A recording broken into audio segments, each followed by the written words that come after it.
my fellow readers. Today I'm going to be talking about another webtoon that has been published as a full comic, and this is why Raeliana, which I hope is how you say the name, ended up at the Duke's mansion with, I'm guessing, this adaptation by Whale. The original story was by Amilcha. Hope I'm saying that right.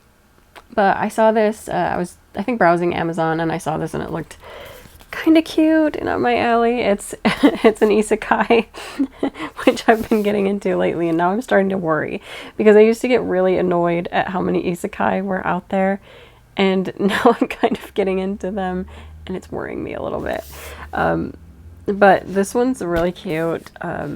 So Raeliana, which I don't remember what her name was originally, but she did, and it starts with her otherworld life. She did come from another life, apparently our kind of time period world, and died, I think, tragically, if I'm remembering correctly, and then wakes up in this world as Raeliana, which would be fine, but I'm trying to remember if this was from a game world. I kind of think it was. And so she knows the story of Raeliana, and she knows it's going to end tragically. And so she makes the decision to do whatever she can in order to prevent the tragic ending from happening.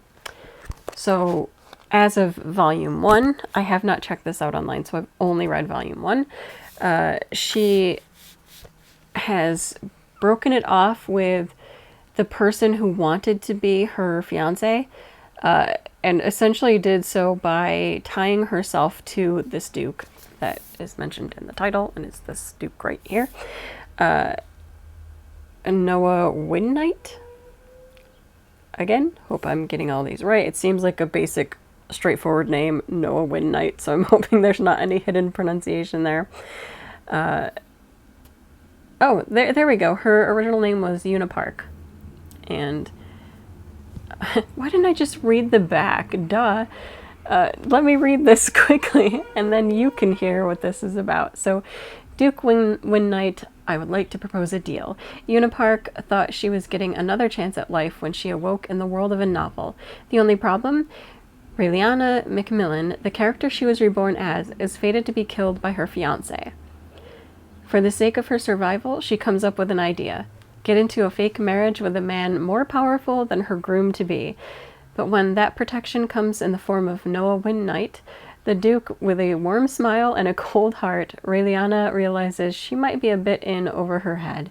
She's going to regret this plan, isn't she? I don't actually think she is. I don't think he's actually that bad. I just knocked over a stack of books. I don't think he's actually that bad. I think that's going to be the love story. I think it might be that whole... It's not really enemies to lovers, because he doesn't really hate her. I think he's just cold, so it'll be warming up a cold heart kind of love story. That's what I'm perceiving even at this point. Where not too much has happened other than they agree to this deal, and he does kind of help her get free of the creepy fiancé who wants to kill her. Still, as this is now the case, she has no idea how she's impacting the story of Raeliana that she once knew, because she was supposed to be murdered in that story. Yeah, done away with, murdered by her fiancé in that other story world. So what happens now that she has essentially broken from that and is with the seemingly cold-hearted Duke? Is she still in a lot of danger from whatever happened before? We don't really know too much.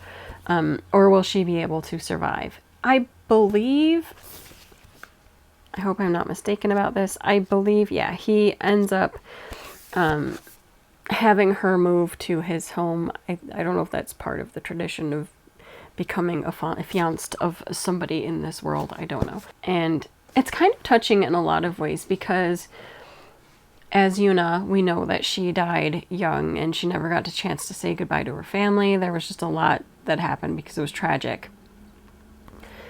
As Raeliana, she also has a family, I think a younger sister and parents, and they're super nice to her, and it is sort of crushing her to think that she could potentially die young and have to leave behind this family that really loves her as well.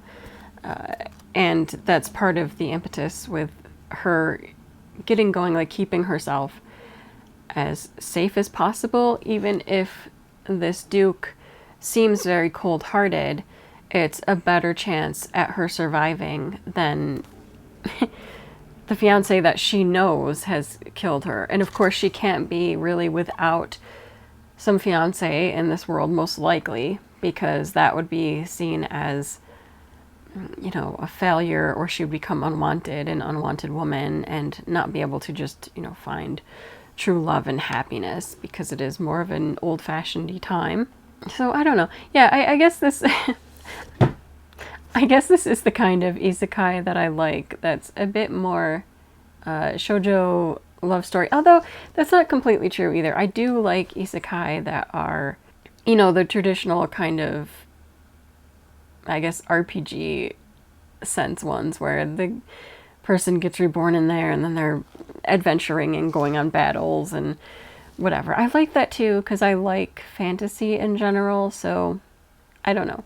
But I like a lot of like romantic subplots because I like it.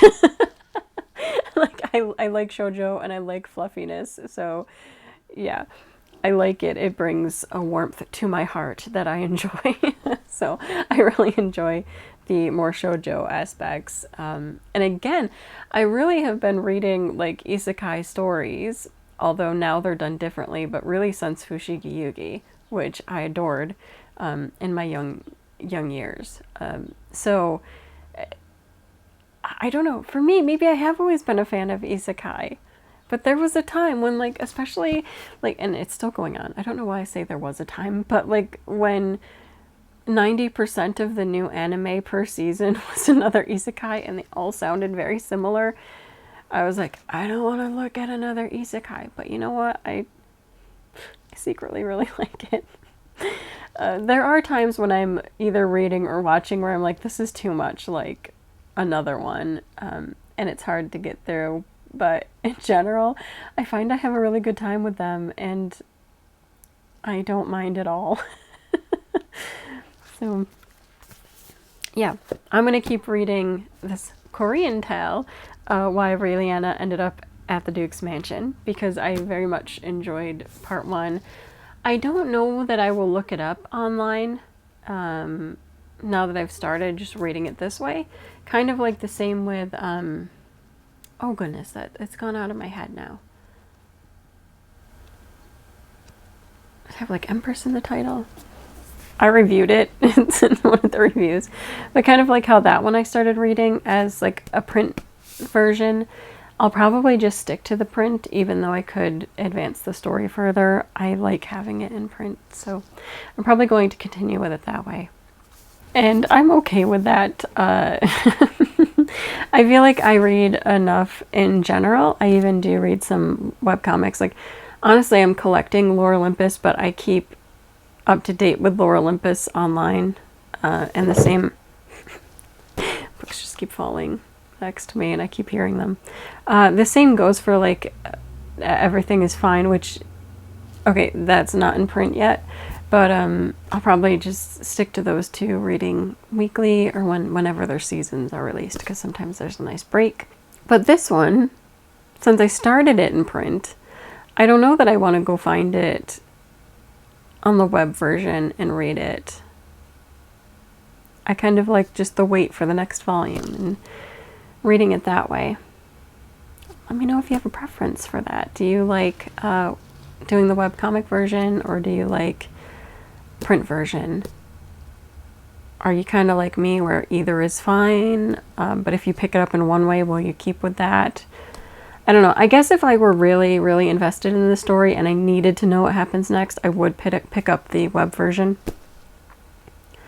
But since I'm kind of okay, since I have so much to read, it doesn't really matter to me. That's my take. But you can let me know your take if you'd like. That is it for this video. Until next time, bye.